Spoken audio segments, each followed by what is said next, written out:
In this video, you will learn how to fill a piping bag with frosting. It's quick, it's easy, and it's very clean. So you're gonna need your piping tip, piping bag, a pair of scissors, and a cup. Of course, you're also gonna need your frosting and a spatula to get the frosting out. The first thing you'll do is you'll take your piping bag and you're gonna snip about an inch wide hole on it. It's gonna be a little bit bigger than you think it needs to be, but that's necessary so that you can fit the piping tip through. So you'll open up the bag that you just cut a hole into and put the piping tip through. So you see how just part of the tip starts to be pulled out, but you can't pull the whole tip out.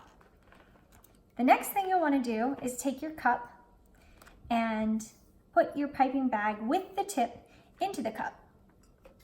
The cup size is going to be based on how large your piping bag is. Today we are using a large piping bag, so I recommend using a cup that is at least a pint glass size, if not a little bit larger. The next step you'll do is fold over the piping bag. You'll want to cuff it over the cup and pull it so it's nice and tight. And it's okay if you have the majority of the bag outside of the cup. It's actually expected, as the bag will start to slowly move in as you're adding more frosting. So now I'm just going to go over here and grab my frosting.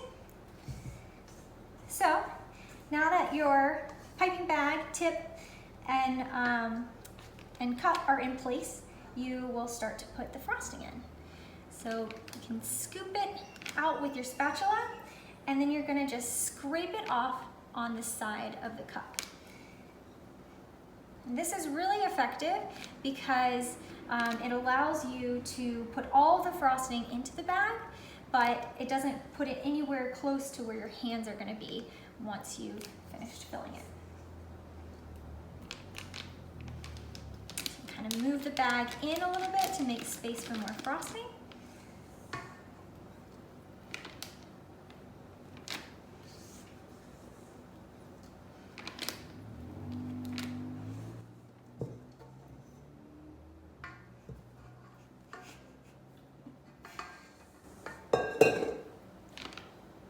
Okay, there we go.